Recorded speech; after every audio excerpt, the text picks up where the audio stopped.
Ya huku Germany, siku ya Jumapili ni siku ya kukaa nyumbani na familia, pia ni siku ya kupumzika. Hata maduka mengi yanakuwa yamefungwa, malls zimefungwa. Yani usiponunua vitu Jumamosi, manake Jumapili utakaa na njaa.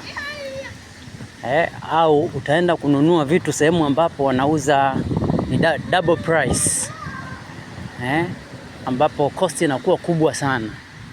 Kwa Jumapili ni siku ya kupumzika. Unaona, magari yamepungua, hata watu hakuna kabisa barabarani.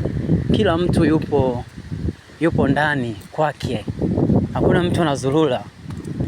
Unaona, ni kweupe kabisa. Watu wote wako nyumbani tu, hakuna mtu anatembea tembea, magari ni machache kabisa. Unaona mitai ni kweupe, hakuna mtu. Hayo ndo maisha ya Ujerumani. Sundays